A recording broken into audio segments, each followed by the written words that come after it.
Hello friend, company विधि के अंतर्गत lecture 4 के तहत आज हम बात करने वाले हैं कंपनी के प्रवर्तन के बारे में।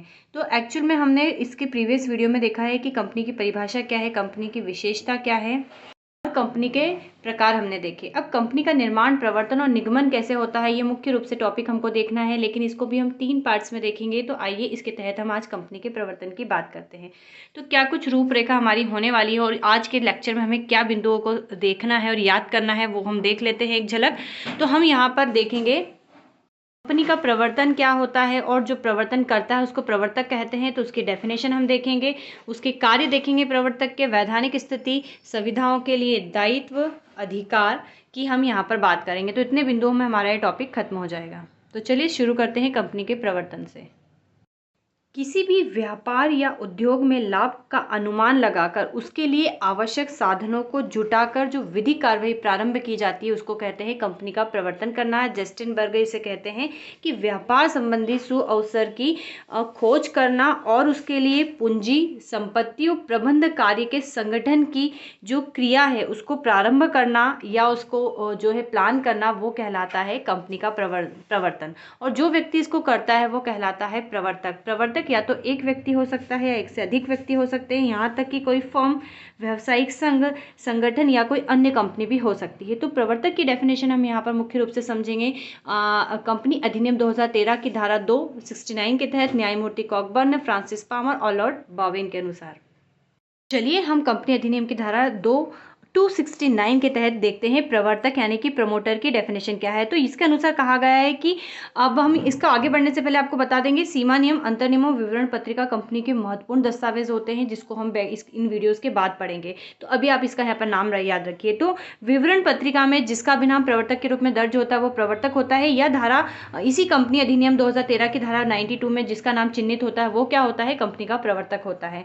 या कहे कि इसका एक और बिंदु है इसके साथ कि जिसका कंपनी पर प्रत्यक्ष या परोक्ष कंट्रोल होता है। तीसरा बिंदु है कि जिसके परामर्श, निर्देश, अनुदेशों के आधार पर निदेशक मंडल का गठन होता है, वो कंपनी का क्या कहलाता है, प्रवर्तक कहलाता है। न्यायमूर्ति कॉकबर्न कहते हैं कि कंपनी के प्रवर्तक वे एक या अनेक व्यक्ति होते हैं जो किसी निश्चित उद्देश्य के आधार पर कंपनी का निर्माण करके इसको क्या करते हैं, चालू करते हैं और इसके लिए जो भी कार्रवाई वो करते हैं, सुनिश्चित करते हैं। फ्रांसिस पॉमर कहते हैं कि प्रवर्तक वे व्यक्ति होते हैं जो कंपनी के लिए क्या बनाते हैं, सीमा नियम और अंतर नियम बनाते हैं। और लॉर्ड पॉवेन कहते हैं कि यह क्या है, कंपनी व्यापार जगत का शब्द है। यहाँ पर आप एक जजमेंट याद रखिएगा जिसको बोलते हैं official receiver and liquidator jubilee cotton mills के बाद में ये कहा गया है कि प्रवर्तक क्या होता है, कंपनी का मुखिया होता है। अब हम बात करते हैं प्रवर्तकों के कार्यों की। तो इनका मुख्य कार्य क्या है, तो कंपनी के निर्माण के लिए साधन तथा धनराशि आदि की व्यवस्था करना। और ये जो चालू कंपनी अगर मान ली कि ये किसी को खरीद रहे हैं तो उसके लिए बातचीत करना, संपत्ति के विक्रेताओं के साथ ठहराव करना, निदेशकों की नियुक्ति के लिए योग्य व्यक्तियों का चुनाव करना, कंपनी का नाम, कार्यस्थल और उद्देश्य के विषय में निर्णय लेना, कंपनी के लिए बैंकर्स, ऑडिटर्स, दलाल या कानूनी सलाहकार की व्यवस्था करना, कंपनी के सीमा नियम और अंतर नियमों की रूपरेखा बनाना, कंपनी का रजिस्ट्रेशन प्रमाण पत्र प्राप्त करना, संपत्ति के विक्रेता, हामीदार तथा प्रबंध अभिकर्ता आदि के साथ प्रारंभिक कॉन्ट्रैक्ट करने की व्यवस्था करना, कंपनी की विवरण पत्रिका तैयार करके उसे रजिस्ट्रार को देना और विज्ञापन की व्यवस्था करना, ठीक है, विवरण पत्रिका में। फिर पूंजी के निर्गमन की व्यवस्था करना, कंपनी के लिए व्यवहार प्रमाण पत्र का प्रमाण पत्र प्राप्त करना, व्यापार प्रमाण पत्र और भी प्राप्त करना बहुत ज़रूरी होता है रजिस्ट्रेशन प्रमाण पत्र के साथ, और प्रारंभिक व्यय का भुगतान करना इत्यादि की व्यवस्था करना जो है प्रवर्तकों के प्रमुख कार्य हैं। यानी कि कुल मिलाकर हम कहें तो प्रारंभिक विचार की रूपरेखा तैयार करना, उसकी खोज करना और आवश्यक साधन जुटाना, उसको वित्तीय प्रबंधन करना और उसको एक कानूनी रूप देना जो है प्रवर्तकों का प्रमुख कार्य है। आइए प्रवर्तकों की वैधानिक स्थिति की बात करें तो इनके जो संबंध होते हैं कंपनी के साथ वो वैश्वासिक संबंध होते हैं। और न्यायमूर्ति लॉर्ड कैयर्न्स ने कहा है कि कंपनी के प्रति प्रवर्तकों की स्थिति जो है वैश्वासिक है। कंपनी को अस्तित्व में लाना, उसे मूर्त रूप देना इन्हीं के हाथों में रहता है। अब हम बात करते हैं संविधाओं के दायित्व की। तो यहाँ पर बात यह है कि जो प्रवर्तक होते हैं ये कब से एक्टिव होते हैं, तो ये कंपनी के निर्माण के पहले से एक्टिव होते हैं। तो निश्चित रूप से कंपनी के निर्माण के पहले कुछ कॉन्ट्रैक्ट भी करते हैं जिसको प्राथमिक कॉन्ट्रैक्ट कहते हैं। तो प्राथमिक कॉन्ट्रैक्ट के लिए क्या प्रवर्तक जिम्मेदार होते या नहीं होते, इस बारे में चर्चा की गई है। तो कंपनी अधिनियम 2013 की धारा 26 से कहती है कि कंपनी के प्रवर्तकों द्वारा अर्जित लाभ का जो विवरण है, यानी कि यहाँ पर विवरण की बात हो रही है, विवरण पत्रिका यानी कि प्रोस्पेक्टस में उल्लेख करना जो है आवश्यक होता है। अब हम बात करें 1985 के पहले हम इंग्लिश की बात कर रहे हैं इंग्लैंड की, तो वहाँ पर जो पूर्व की संविदा है उसके लिए क्या है, उत्तरदायी इनको नहीं ठहराया जाता था।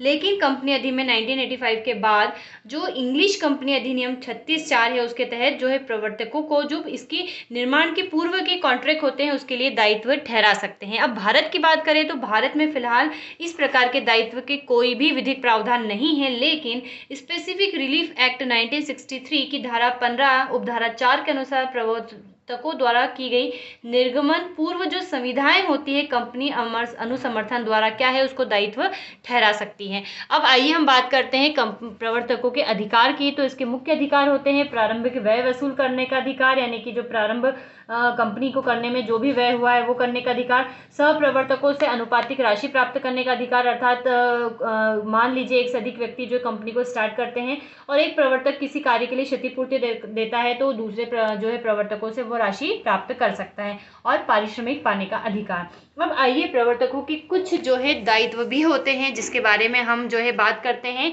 तो प्रमुख दायित्व है गुप्त लाभ प्रकट करने तथा भुगतान करने का दायित्व, कंपनी निर्माण के पहले के लाभ को देने का दायित्व नहीं होना, ठीक है, अर्थात कंपनी निर्माण के पहले जो भी लाभ है वो नहीं देने का दायित्व है। बिना विवरण दिए संपत्ति के क्रय से होने वाली हानि के लिए दायित्व, विवरण पत्रिका में कपट के लिए दायित्व, संविदाओं के पूरा न होने पर दायित्व, दिवालिया होने पर उसके दायित्व है, विवरण पत्रिका की विधिक त्रुटियों के लिए दायित्व होता है, कपट या कर्तव्य भंग के लिए दायित्व होता है, दांडिक उपबंध भी होते हैं, अर्थात प्रवर्तकों को कंपनी अधिनियम के अंतर्गत अर्थदंड सजा दोनों हो सकते हैं। धारा 34 के अनुसार यदि विवरण पत्रिका में कोई मिथ्या कथन है तो ऐसे प्रत्येक व्यक्ति पर जो इसके निर्गमन के लिए अधिकृत था कारावास जो 6 महीने तक का हो सकता है और मैक्सिमम 10 वर्ष तक का हो सकता है, या कोई भी राशि इनके ऊपर जो है पेनल्टी के रूप में लगाई जा सकती है, ठीक है।